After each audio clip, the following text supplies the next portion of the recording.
नमस्कार दोस्तों, हमारे चैनल के अंदर आपका स्वागत है। दोस्तों, नवरात्रि का दिन 9 दिनों का त्यौहार होता है। माँ दुर्गा के पूजन का त्यौहार होता है। आपके घर परिवार के अंदर सात्विकता और सार्थकता लाने का त्यौहार होता है। अगर कोई भक्त सच्चे मन से नवरात्रि का व्रत आदि रखता है तो दोस्तों निश्चित तौर पर माँ दुर्गा उन भक्तों के ऊपर आशीर्वाद लेकर आती है और उन भक्तों के जीवन के अंदर खुशियाँ लेकर आती है। लेकिन दोस्तों, अगर आप इन बातों का ध्यान नहीं रखते, कुछ छोटी छोटी बातें ऐसी होती है जो माँ दुर्गा को पसंद नहीं होती है।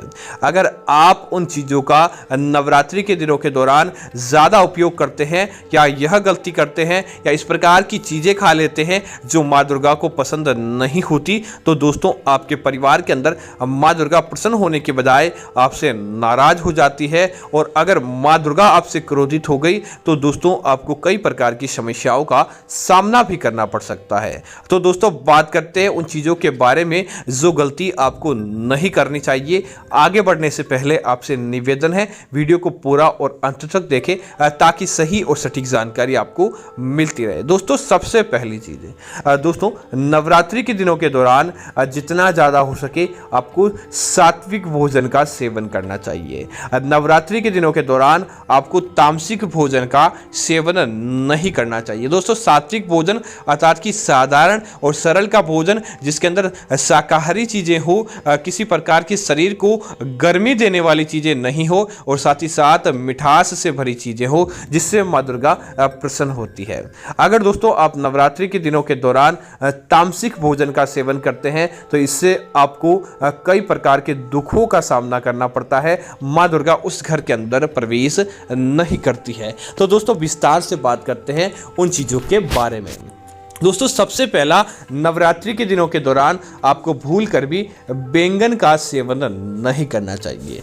दोस्तों, बैंगन को वैसे देखा जाए तो साधारण सी चीज़ है जो हमारे शरीर के अंदर किसी प्रकार का फायदा भी नहीं करती है, तो किसी प्रकार का नुकसान भी नहीं करती है। हाँ, गठिया का रोग जरूर बैंगन कर देता है, लेकिन दोस्तों बैंगन को नवरात्रि में इसके रंग और इसके शरीर, इसकी बनावट की वजह से और इसका जो दलदार क्षेत्र होता है जिसकी वजह से इसे अशुद्ध माना जाता है। इसीलिए वैसे यह शाकाहारी है लेकिन इसे अशुद्धता की श्रेणी के अंदर रखा जाता है। तो नवरात्रि के दिनों के दौरान आप अपने घर के अंदर न तो बैंगन खरीद कर लेकर आए और न ही आपको बैंगन अपने घर के अंदर 9 दिनों के दौरान बनाना चाहिए, ताकि आपके जीवन के अंदर, आपके घर के अंदर किसी प्रकार की नकारात्मकता नहीं फैले और न ही माँ दुर्गा के क्रोध का आपको सामना करना पड़े। दोस्तों, दूसरी चीज की बात करें तो दोस्तों नवरात्रि के दिनों के अंदर दाल बहुत ज्यादा बनाई जाती है और कन्या पूजन के दौरान तो दाल बनाकर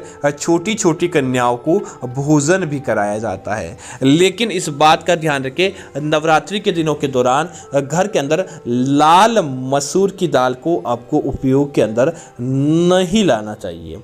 इसी तरह काली दालें भी अगर आप किसी उपाय कर रहे हैं तो अलग बात है, अन्यथा आपको उपयोग के अंदर नहीं लानी चाहिए। दोस्तों, मसूर की दाल अगर नवरात्रि के दिनों के दौरान बनाते हैं तो आपके घर के अंदर कर्ज बढ़ जाता है और काली दालें बनाने से आपके जीवन के अंदर नकारात्मकता हावी हो जाती है, माँ दुर्गा के क्रोध का सामना करना पड़ता है। इसी वजह से आपको इस बात का भी जरूर ध्यान रखना चाहिए।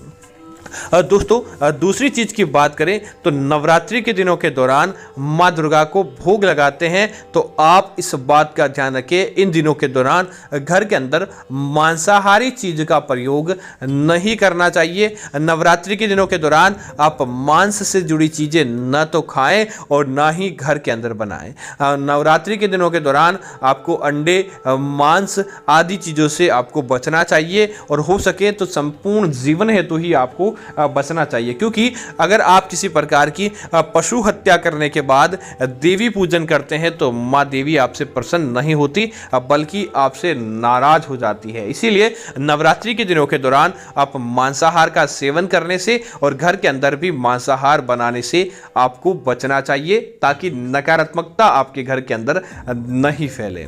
इसी तरह दोस्तों, नवरात्रि के दिनों के दौरान ऐसा भोजन जिसके अंदर बाल गिर जाता है, माथे का बाल गिर जाता है नवरात्रि के दिनों के दौरान, ठोकर लगा, जिस भोजन को पैरों की ठोकर लग जाती है ऐसा भोजन भी आपको सेवन करने से बचना चाहिए। अगर नवरात्रि के दिनों के दौरान माथे का बाल गिरा या पैरों की ठोकर लगा भोजन आप ग्रहण करते हैं तो आपके घर परिवार के अंदर नकारात्मकता फैल जाती है। नकारात्मक शक्ति फैलने की वजह से ऐसा भोजन तामसिक हो जाता है। ऐसा भोजन आपको बरकत देने के बजाय आपके जीवन के अंदर क्रोध लेकर आता है। इसीलिए इस बात का भी आपको जरूर ध्यान रखना चाहिए। दोस्तों, जितना ज़्यादा हो सके नवरात्रि के दिनों के दौरान आपको लहसुन और प्याज का सेवन करने से भी बचना चाहिए। अगर आप नवरात्रि के दिनों के दौरान लहसुन और प्याज का सेवन करते हैं तो इससे आपके जीवन के अंदर तामसिकता बढ़ जाती है। लहसुन का सेवन तो और प्याज का सेवन दोस्तों नवरात्रि के दिनों के दौरान